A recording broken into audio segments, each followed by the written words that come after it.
Buenas noches a todos, les le agradezco mucho al Señor la oportunidad de estar aquí, de verles, de conocer a la gran mayoría de ustedes que no tenía el gusto de conocerles. De verdad agradezco mucho el espacio y la oportunidad de poder compartir con ustedes. Agradezco también a sus pastores la confianza de invitarnos a compartir en esta noche con nosotros. Créanme que tienen con ustedes a tres hombres de Dios impresionantes que, aparte de ser mis amigos, son cómplices de algunas locuras ya últimamente, de algunas cosas que no podemos contar, ¿verdad? Precisamente por eso, pero que son tres hombres que me enseñan, me ayudan y que me da mucho gusto tenerlos como amigos y hoy compartir con ustedes en su iglesia. De verdad que me da mucho gusto y de verdad que Dios les bendiga en esta noche.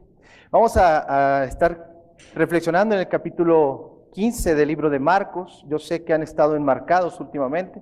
Yo también fui al curso, así que tendrán que seguir soportando los vestigios de eso.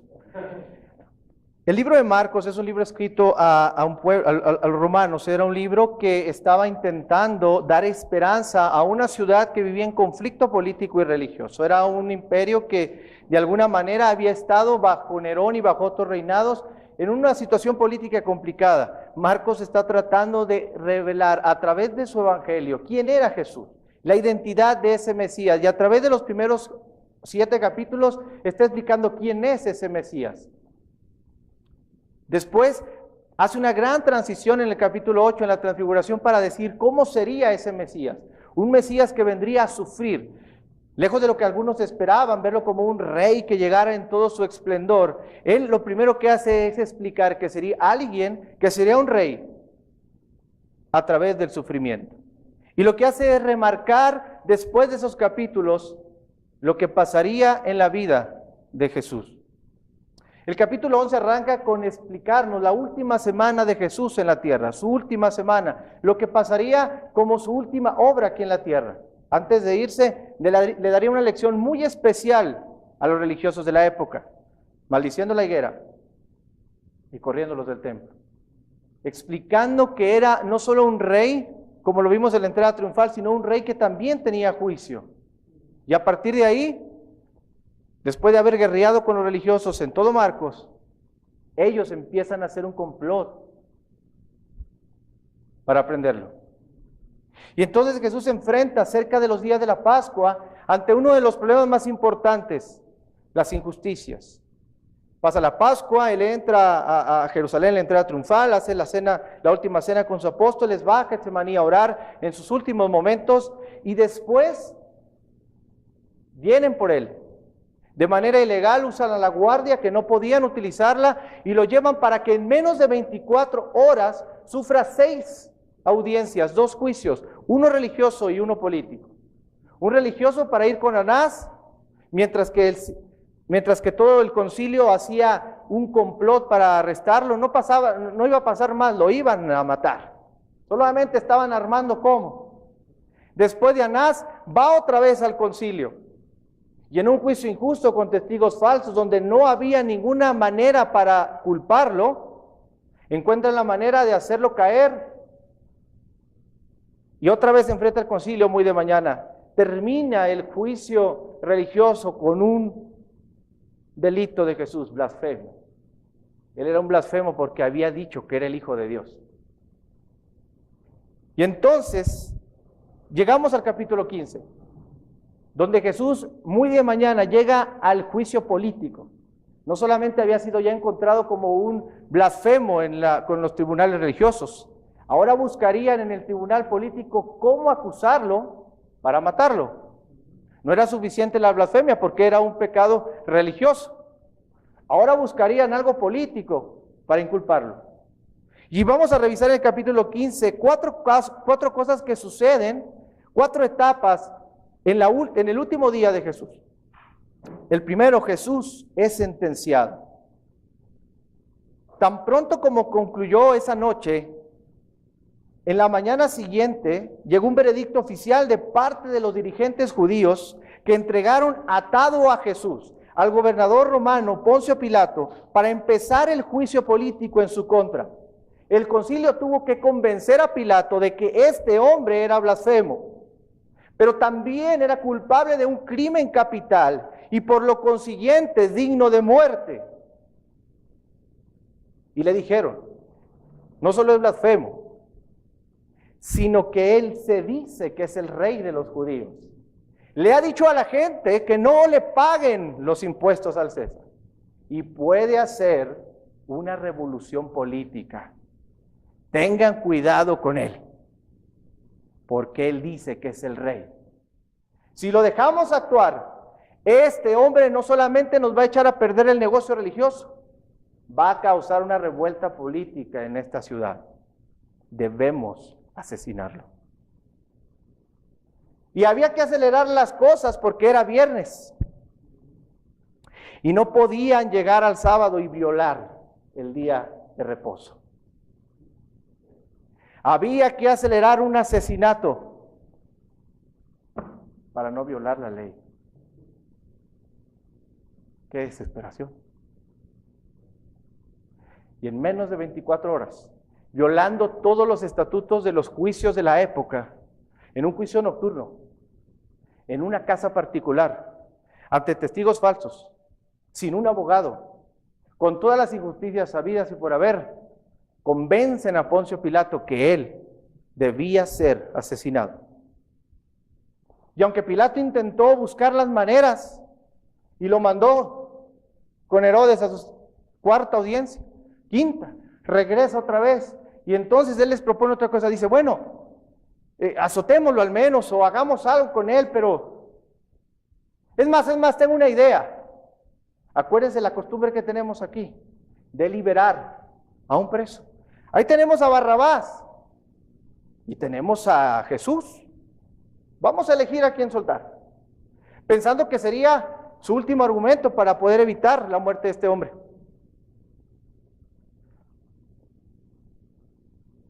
Pero la gente había sido convencida por los religiosos de lo que tenía que decir. Barrabás, un homicida, un insurrecto, un hombre que sí había causado revuelos en el pueblo. Pensando Pilato que prevalecería la cordura y que pedirían que se dejara en libertad a Jesús, propuso esta idea. Pero los sacerdotes ya habían preparado a la multitud con mucho cuidado, dice Mateo. Y la multitud pidió que fuera soltado Barrabás. ¿Y entonces qué voy a hacer con Jesús?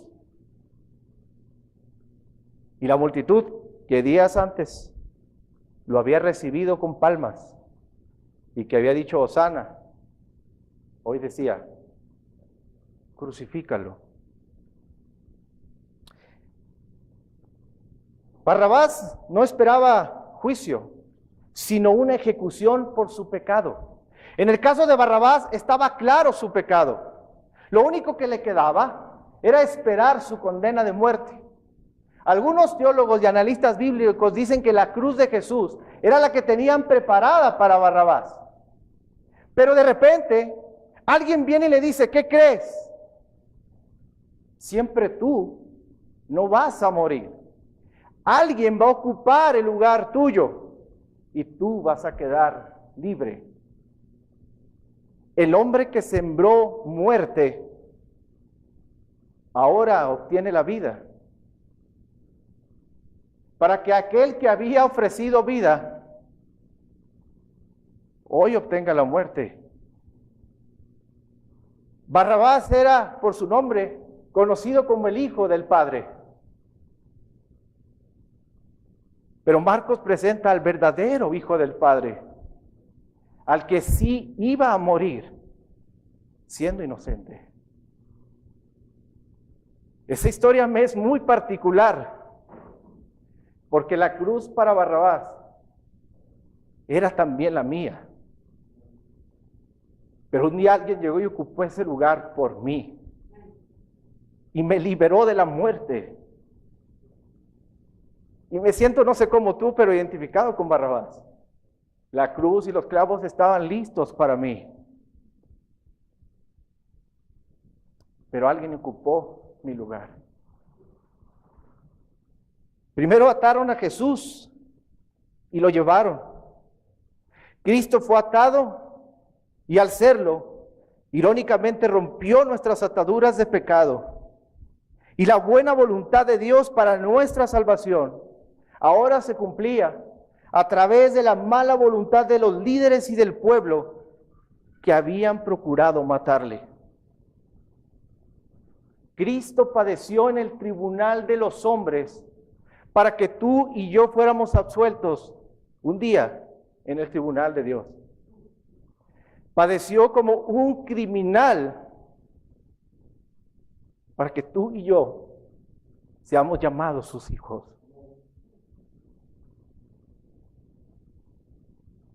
Jesús en esta primera etapa es sentenciado por blasfemo para los religiosos y por creerse el rey por los políticos, y deciden mandarlo a la cruz.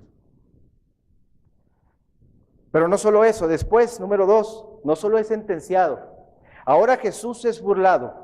El gobernador entonces hizo un tercer intento por asimilar el asunto y que no llegara a más, y lo hizo azotar a Jesús, esperando que la visita del preso, sufriendo por alguna manera, los conmoviera, y entonces lo mandó al pretorio con los soldados para que fuera azotado. Y dice la Biblia, ahí en Marcos, vamos a ver el capítulo 16, capítulo 15, versos 16 y 20.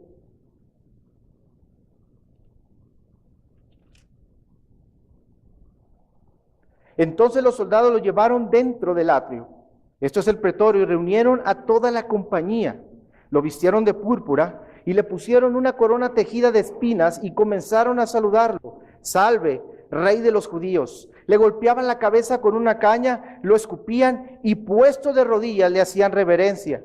Después de haberse burlado de él, le quitaron la púrpura, le pusieron sus propios vestidos y lo sacaron para crucificarlo. Hubo mofa y burla descargada por los soldados mientras golpeaban y escupían, haciendo un falso homenaje, una parodia para un rey. Lo vistieron de púrpura, como vestían a los reyes. Le pusieron una corona, pero no con lirios como la de los reyes romanos, sino con espinas. Se inclinaban a él burlándose y le decían: salve, Rey de los judíos, haciendo una diabólica parodia, queriendo humillar a Jesús por proclamarse rey. Me gusta que dice que le pusieron algunas ropas que no eran de él, y que después de azotarlo y humillarlo le pusieron sus propios vestidos. A los reyes se les rinde homenaje doblando rodillas. También esto se lo hicieron a Jesús en son de burla. Igualmente se prosternaban ante él para reírse y provocar la risa de los demás soldados. Así se burlaron de él. Pero escuche, no cuando llevaba sus propios vestidos, sino cuando tenía vestidos ajenos, para darnos a entender que no sufría por sus propios pecados, sino por los ajenos, por los nuestros. Para darnos a entender que la vergüenza no era de él, sino la nuestra.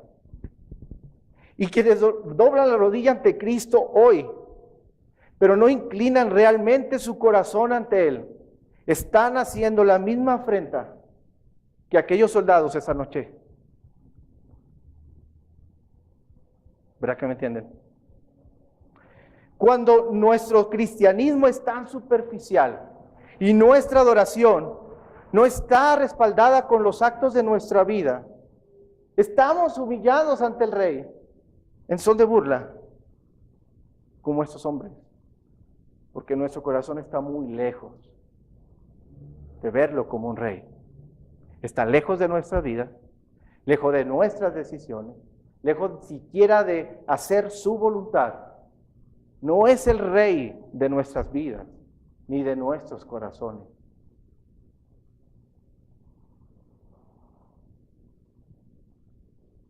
Jesús fue sentenciado y luego fue fue burlado.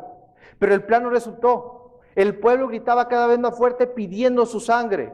Y entonces el gobernador cedió y entregó a Jesús para ser crucificado.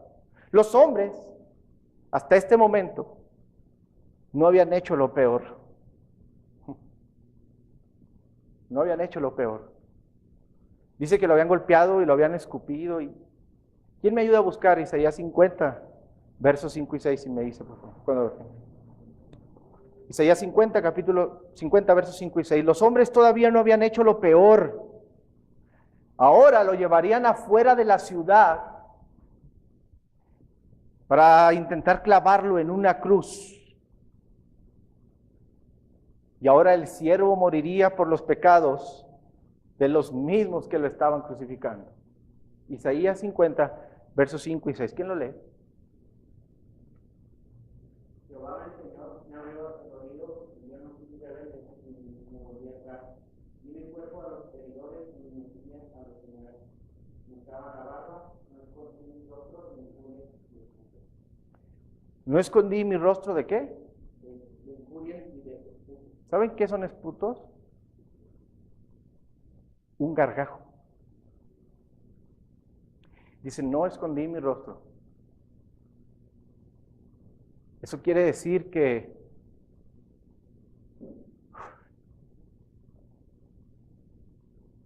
mientras lo escupían, no se cubrió el rostro. Dejó que lo escupiera. Imagínate la saliva de tus enemigos rodar por tus mejillas, quizás llegar a tu boca y no limpiarlo. ¿Me entiendes? Pero los hombres no habían hecho lo peor. Realmente era el inicio. Porque el tercer punto es que Jesús es crucificado.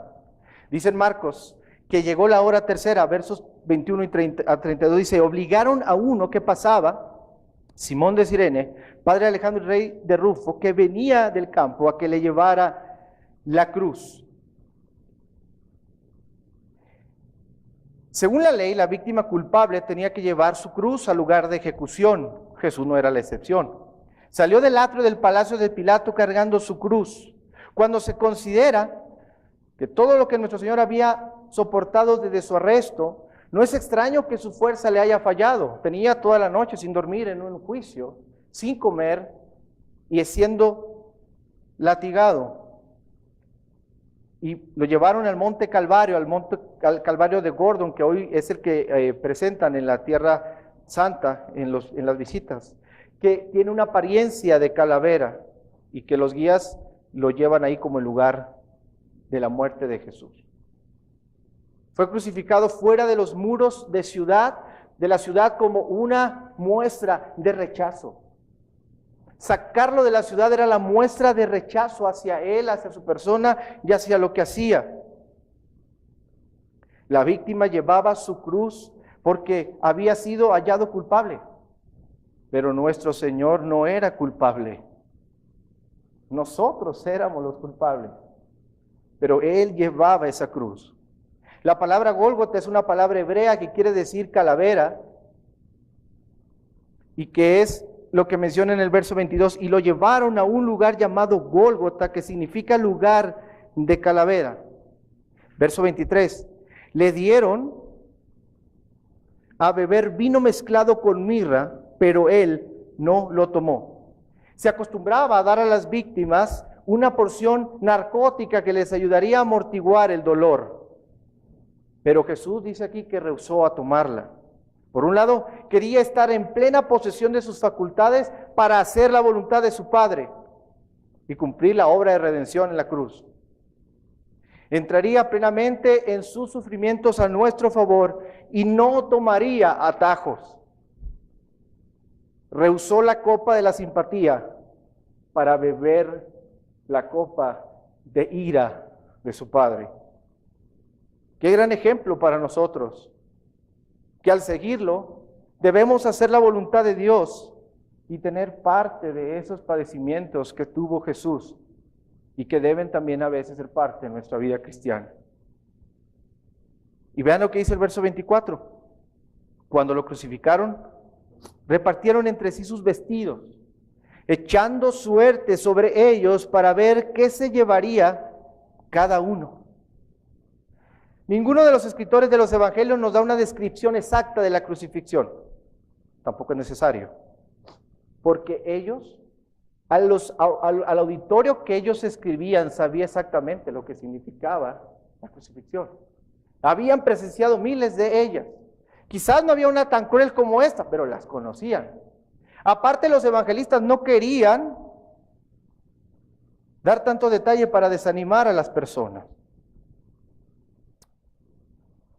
Como hoy nosotros no hablamos de la silla eléctrica o la cámara de gases con libertad, guardamos cierto recelo por lo que significan. Basta decir que la crucifixión era una de las formas más horribles de muerte que jamás ha ideado el hombre. No era una forma judía de castigo, sino una forma romana. Se considera tan infame y tan difícil que no se aplicaba a los ciudadanos romanos, sino solamente era aplicada a aquellos que se les consideraba la escoria de la humanidad. A los más viles criminales y esclavos era a quien llevaban a una cruz. Y entonces repartieron sus ropas. Y los soldados que participaron en este lugar no solo estaban cumpliendo su deber para ejecutarlo, sino que también estaban cumpliendo la profecía de sortear los vestidos de nuestro Señor, que decía, ¿y sus ropas?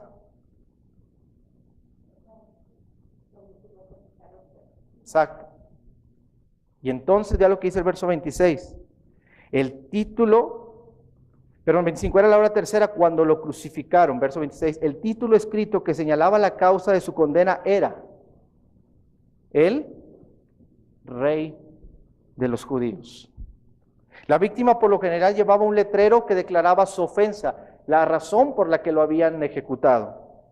Pilato escribió: Jesús de Nazareno, Rey de los Judíos.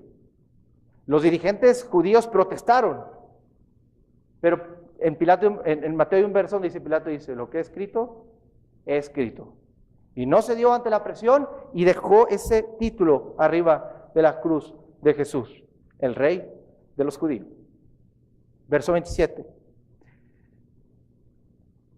Crucificaron también con él a dos ladrones, uno a su derecha y el otro a su izquierda. Así se cumplió la escritura que decía: y fue contado con los pecadores. El hecho de que el inocente Hijo de Dios fuera puesto entre dos criminales culpables también cumplía la profecía de Isaías, que sería crucificado entre malhechores, que sería visto como un malhechor. Quizás esto era para referirse realmente a Barrabás, que realmente era un malhechor, pero ahora Jesús estaba siendo miembro de la banda rebelde, de los que quizás habían sido cómplices de Barrabás, que hoy estaban a un lado de él. Y vino entonces Jesús a ser parte del club de los malos y a ser crucificado en medio de ellos. Y entonces llegó uno de los momentos más crueles de Jesús, su muerte. En la crucifixión lo más seguro es que el crucificado muera de asfixia, porque en la posición que está empieza a faltarle el aire. Cuando quiere respirar o hace mucha fuerza hacia abajo, y entonces los clavos obviamente le lastimaban las rodillas donde tenía clavado. Al querer hacer su tórax hacia arriba era molesto porque tenía las manos clavadas. Para asegurarse de ello rompían a veces los huesos del crucificado, le rompían las rodillas para que entonces cayera y terminara por asfixiarse y morir. El caso de Jesús fue distinto, ningún hueso de su cuerpo fue roto. Pero verso 33, Jesús muere, verso 33. Cuando vino la hora sexta, hubo tinieblas sobre toda la tierra hasta la hora novena. Y a la hora novena Jesús clamó a gran voz diciendo: Eloi, Eloi, lama sabactani, que significa: Dios mío, ¿por qué me has desamparado? Al mediodía, que según los analistas bíblicos dicen que es la hora sexta, vino una oscuridad milagrosa. Cayó sobre la tierra y toda la creación expresó su afinidad con el Creador en el momento que él sufría. Esto fue en realidad un milagro. Los que han querido explicar estas tinieblas han dicho que fue un eclipse, pero no fue así porque era una época de luna llena. En la Pascua hay luna llena y no era posible, naturalmente hablando, que haya un eclipse en luna llena. Tampoco fue otra cuestión natural, sino que era un milagro donde Dios le estaba diciendo algo al pueblo. ¿Se acuerda de esa oscuridad? ¿Dónde hubo algo así? Seguramente los judíos en esa oscuridad, propósito de Dios, recordaron la primera Pascua, donde la 9ª plaga en Egipto fueron 3 días de tinieblas, seguidos por la última plaga, la muerte del primogénito. La oscuridad en el Calvario anuncia que el primogénito llamado Hijo de Dios, el Cordero de Dios, estaba muriendo y dando su vida por nosotros. Cristo era el verdadero Cordero de la Pascua. Y 3 días de oscuridad fueron hechos por Dios, 3 horas, para indicar la muerte del primogénito, Hijo de Dios. También la oscuridad anunció que el juicio se avecinaba y que los hombres debían de prepararse, porque a ese que hoy veían morir, un día lo volverán a ver como juez. Y los papeles van a cambiar. No voy a predicar de eso, no se asusten. Pero a la hora 9 Jesús expresó la agonía de su alma cuando clamó desde la cruz: Dios mío, ¿por qué me has desamparado? La oscuridad que en ese momento existía simbolizaba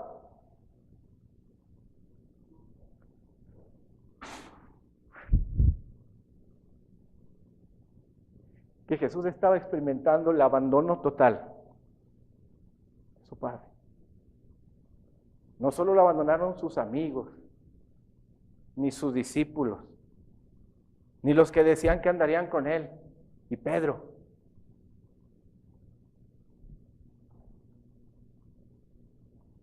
También su Padre le estaba dando la espalda. Como es a menudo el caso, la gente no entendió sus palabras y dijeron: está llamando al profeta. Esa oscuridad reflejaba que no solo había oscuridad sobre la tierra, sino también sobre las mentes y los corazones de la gente que no entendían de quién se trataba. 2 eventos significativos ocurrieron durante este momento de su muerte. Primero, la oscuridad, pero también dice en Mateo que hubo un terremoto y que en ese terremoto el velo del templo se rasgó en 2.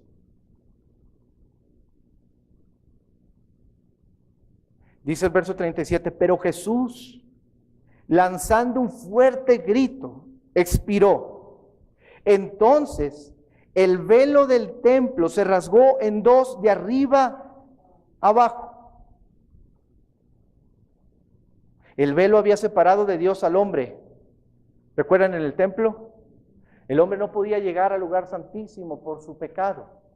No podía convivir con la presencia de Dios porque podía morir por su pecado. Pero cuando Cristo muere en la cruz y el velo se rasga, está abriendo un nuevo camino para ti, para mí, para tener comunión con Él. No solamente tenemos un nuevo camino para ir a su presencia, sino que esa presencia que antes nos podía matar, hoy habita entre nosotros, hoy mora en mí.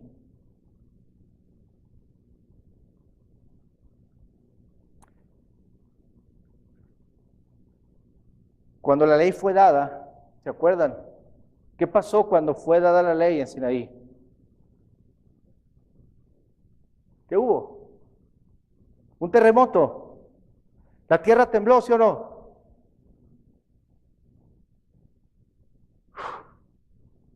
Lo que está indicando este terremoto es que hoy A diferencia de en aquel momento, la ley quedaba cumplida en su totalidad en Jesucristo y que la maldición para nosotros fue quitada.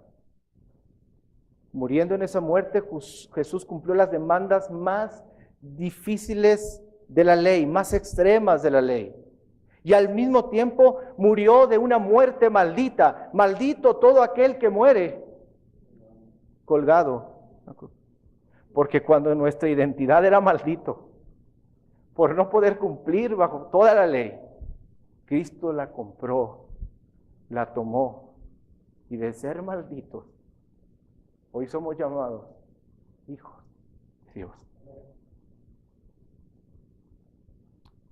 No, la esperanza no estaba en la ley, ni en la religión que mal lo enjuició. La esperanza estaba en Él, que estaba muriendo. ¿Verdad que me entienden? Al mismo tiempo murió de muerte maldita y dio la evidencia de que se había convertido en maldición por causa nuestra. Mediante su sacrificio, Jesús había comprado no solo la libertad de la ley, sino también la libertad de los sacrificios en su totalidad. ¿Saben por qué no fue total cuando los corrió del templo? Porque ellos pudieron haber puesto las mesas de nuevo y llevar palomas y volver a hacer negocio. Pero en la muerte de Jesús acababa de una vez por todas con ese sistema levítico y con ese sistema de ofrecimientos. Porque dice Hebreos que no hay nada más que ofrecer para el pecado. Porque ese cordero se ofreció una vez y para siempre por el perdón de nuestros pecados. El sumo sacerdote que no tuvo que ofrecer por él mismo porque no había pecado, sino que entró una vez y para siempre, haciendo perfectos. Se hizo inútil la existencia del templo. No había nada más que sacrificar. Tan se hizo inútil que años después ese templo fue destruido. Porque el templo al que Cristo fue un templo no hecho de manos, donde Él habita a la diestra de su Padre. Es emocionante leer el testimonio de un centurión romano que estaba a los pies de la cruz. Vaya conmigo, verso 39, estoy acabando, no se vaya a desesperar. Y el centurión que estaba frente a él, de la guardia romana, Marco le escribía a los romanos, importante que ese testimonio lo diera un romano. Viendo que después de clamar había expirado, dijo, verdaderamente, este hombre era el Hijo de Dios. Es emocionante leer este testimonio, especialmente al considerar que sus palabras podían haberlo metido en problemas, tanto con los judíos, que lo odiaban a Jesús, como los romanos. El centurión no entendía que la muerte no solamente negaba la divinidad de Jesús, sino que lo convencía de lo contrario, que Él era el Hijo de Dios. Son las palabras de un gentil, los que hacen que esta lectura sea correcta con los acontecimientos y confiesa que Jesús es el Hijo de Dios. ¿Logró Marcos ahí su propósito de decir, este es el Hijo de Dios? Frente a las declaraciones burlescas de los líderes religiosos, que fueron todo el evangelio incapaces de mirar y reconocer la realidad divina de Jesús, ahora es desplegada ante ellos de una forma sobrenatural. Y es un soldado el que termina reconociendo a Jesús como el Hijo de Dios, como una adecuada conclusión de la identidad que Jesús había venido desenvolviendo en todo Marcos. Este reconocimiento final fue hecho en un soldado romano, que tenía un significado especial para los lectores romanos de la época. El hecho de que el reconocimiento ocurriera cuando Jesús todavía estaba en la cruz, también es significativo. No lo dijo cuando lo bajaron y lo sepultaron, lo dijo cuando moría en la cruz. Él es el Hijo de Dios, para confirmar una vez más la identidad del Mesías. Es revelador esto. No puedo explicarlo más porque ya se están durmiendo, pero un día se los explico, no se crean. Concluyo. Jesús fue sentenciado, fue burlado, fue crucificado y murió. Pero la cruz de Jesús muestra la más impresionante exhibición del odio de Dios hacia el pecado. ¿Viste lo que hicieron estos hombres? ¿Quieres ver la verdadera capacidad de hacer el mal de un hombre? Aquí está. Que lo escupieron, que lo golpearon, que se burlaron. Esta es la radiografía del ser humano lleno de pecado, de maldad, de envidia. Capaz de anteponer sus intereses religiosos o monetarios por encima de la vida de un inocente, al que había que enjuiciar en menos de 24 horas, hipócritamente para no violar la ley.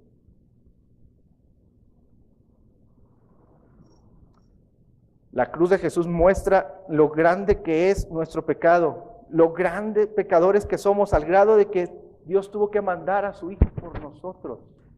De verdad, tienes que ser claro contigo, tú eres pecador, yo soy pecador, y fuimos tan pecadores que no podíamos hacer nada por nosotros mismos, y que fue Dios el que tuvo que mandar a su Hijo a morir de esta manera. Es tan grave nuestro pecado que Cristo vino a morir así por ti y por mí, la muerte que a ti y a mí nos correspondía. Sí, la cruz de Jesús muestra la más impresionante exhibición de odio de parte de Dios hacia el pecado, pero la cruz al mismo tiempo manifiesta la majestuosa disposición de Dios para perdonar ese pecado. La cruz me hace descansar de que la obra en la vida de las personas no depende de mí, sino de lo que Él hizo. Que el perdón pleno y libre está escrito en cada gota de sangre que se ve en esta historia y que se proclama en todo gemido que se escucha en Marcos 15. El Evangelio consiste en lo que Él hizo y no en nuestros esfuerzos. No es lo que yo puedo hacer, sino lo que Él hizo. No es lo que Dios está pidiéndote que hagas. El Evangelio es lo que Él ya hizo.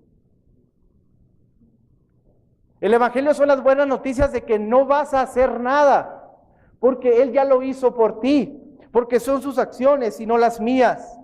Tú y yo no estamos en posición de poder hacer nada que resulte aceptable hacia los ojos de Dios. Tu justicia y mi justicia no son aceptables para obtener la salvación, porque aún nuestros mejores actos son como qué. Aún nuestro arrepentimiento muchas veces es religioso y orgulloso. Ni siquiera nuestro arrepentimiento a veces es genuino. Tiene que ser Dios. Escucha, tiene que ser Dios obrando en nuestras vidas. Él fue entregado a la muerte por nuestras ofensas, transgresiones y pecados, y resucitados para que podamos ser declarados justos. Y eso debe hacernos descansar de nuestros actos religiosos. Él estaba ocupando su lugar, mi lugar y tu lugar en la cruz. Y fue durante ese periodo que Él fue hecho pecado por nosotros. Fue desamparado por Dios y sin embargo, en esos momentos de crueldad, Dios estaba reconciliando al mundo consigo mismo. Y aquel grito de Jesús no fue un grito moribundo, fue un grito de victoria, de un triunfo sobre el pecado, sobre el enemigo, sobre todas las fuerzas del mal. Aquel triunfo que es también para todos aquellos que por la fe lo reconocen como su Salvador. Ese triunfo es mío, no sé si es tuyo también, pero su muerte es nuestra verdadera vida. Después de que la humanidad mató al Hijo de Dios, lo lógico habría sido, hermano, que Dios hubiera tomado algún tipo de represalia contra la humanidad y con toda justicia pudo habernos abandonado a nuestra suerte. Nos podría haber dejado para que cosecháramos realmente el fruto de nuestro pecado y que padeciéramos por nuestros pecados. Porque era lo que merecíamos. Porque era justo. Pero en lugar de eso, Dios rasgó el velo del templo, mostrando así que no estaba planeando ninguna venganza.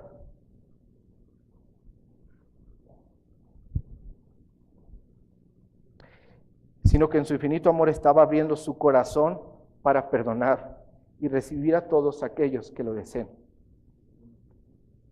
aquellos que en su odio crucificaron a Jesús, irónicamente ahora se les da la bienvenida para que regresen a Él, dándoles la posibilidad de arrepentirse, porque también para ellos había misericordia y gracia.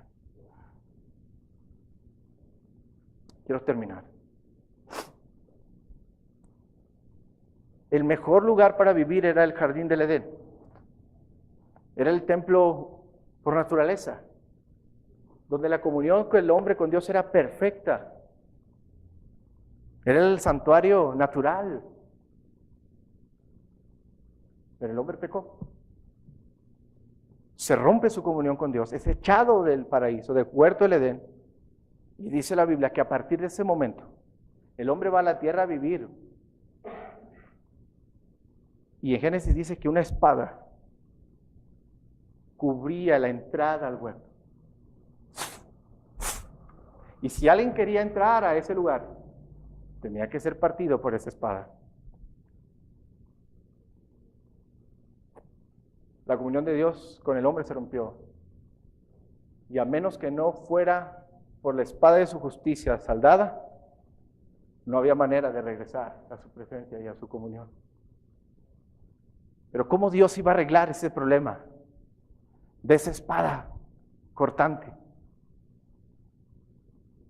Dice Isaías 53 que este Mesías fue cortado de su tierra, partido por nuestros pecados. El que hoy tú y yo podamos tener comunión con Dios, es que esa espada partió el cuerpo de Jesús.